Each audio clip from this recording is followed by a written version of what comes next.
Thank you, family. It's so nice to see you all. So, Shayla told me about conception of the promise that God gave you. And so, I'm going to talk a little bit about conception. And the word conception, we know about it as it relates to conceiving a child. So, I don't have a child. But one thing that I saw in the dictionary was conception is the forming or devising of a plan or an idea. So, one of the things I figured out, even for myself, is that conception takes time and there's a season for it. That's good. So, in creating a child, for those of our mothers that are here, there is a process. And you must be in that season of ovulation, right? And so you have to know that God is in the business of conception. Because we know what Jeremiah 29:11 says.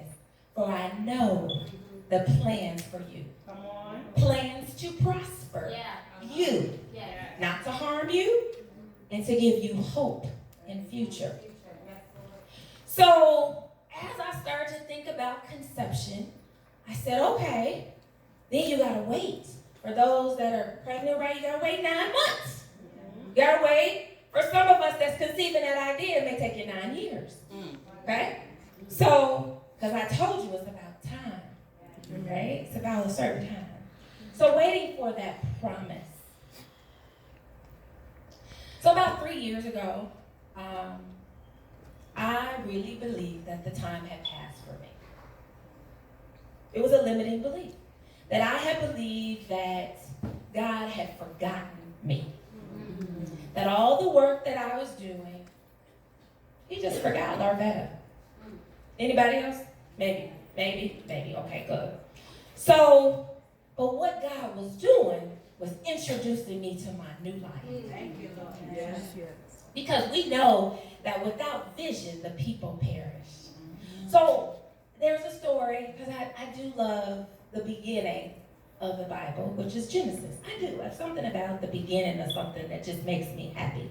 But in Genesis, we talk about Sarah and Abraham. And in Genesis 18:1-5, the one thing that stood out was Sarah. God told us, Sarah, she gonna have a child. She said, I'm too old. But the one thing that I got was she was afraid. That she denied what God said. She denied it so much that she laughed. So, how many of us deny ourselves or allow people to speak against us? Okay? And so, we see that God really did. And when she denied it, it was impossible in her mind. And so, I'm going to talk about a little bit about that mind, because the mind is what gets us in trouble. And so we go down to 18:19, we see that God really did keep his promise. But the thing that stood out was God singled him out as in Abraham to direct his sons and his families to keep the way of the Lord by doing what is right and just. So the word that I want y'all to think about for us singles, God singled Abraham out. Okay? Single. And that, again, is about waiting for that promise. So we're going to talk about now, there's conception, right? There's waiting. Now we got to deal with the pain. Because you're going to have some pain. You're growing something. It's going to come with some pain and some hurt. And so, my pain was, I was divorced. And I even said, how can it happen to me? That wasn't in the book. Lord, that wasn't in the book. Secondly business was not growing. And so I had been in business for, 18 years. And so I started to feel like I couldn't hold a marriage. I couldn't build a business.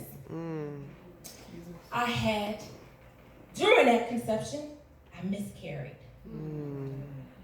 So I felt inadequate. That I couldn't bear a child, that I couldn't grow a business, that I couldn't keep a marriage. And so self-doubt came into my mind. All right. And it was a place that I call a place of being singled out. So the Lord started to work through me. And remember what I said about process and season. And God was introducing me to new things. So in this new thing, that year, February, I will never forget the year that I got an email that I was invited to go to an Ivy League for an executive entrepreneurship conference. So immediately, I said, they don't want me. Immediately. I'm from the south side / west side / what other side you got, suburbs, whatever. They want me. So, me being me, I called the contact person. And so, anybody know me, that's what I'm going to do. Okay? I'm going to call the contact person. So I called her and I said, hey, here I am, this is what I do, this. She says, submit your information. So I want you all to know that I got the email, let's just say Wednesday. It was due Friday. And so, remember what I said, self-doubt had already kicked in. So I talked to the contact person, and the contact person says to me, if you don't get this scholarship, I'm going to help you get another one. So I said, okay, all right, I'm going to do this. So I told her that I didn't meet all these qualifications that it required. She said, don't matter. So I'm going to help you. So in 2 weeks, maybe about 4 weeks, I got an email saying, you are accepted and you have a full scholarship. Yeah. So all I had to do was pay for a ticket to New Hampshire. So I went to Tuck, if anybody knows Tuck at Dartmouth. So I get this, so literally I have a sister sends me a text and says, the Lord told me to bless you, and I'm about to buy you a gift card to Southwest Airlines. Yeah. So I said, for me? She said, for you. For all the work that you do, I want to bless you. So I said, okay. So I go, and what I want to tell you guys was that there were 400 applicants, plus, maybe 400 plus applicants. I was 1 out of 7 who got that scholarship. Wow. So, not only was I one, I was the only one out of Chicago. Wow. And so, the thing that helped me was that the word that stayed with me is many are called, but few are chosen. All right. And I was chosen. I was chosen to be there because I did not meet the criteria. And so, the Romans 8:28 says, I was and still am called according to his purpose. Yeah. And my pain was part of my process. Yeah. So I'm going to get to delivery, right? Because we got to deliver that thing. He got that idea. So when you going to deliver it, Larvetta? All right. When you going to deliver it, Karen? When you going to deliver it, Shayla?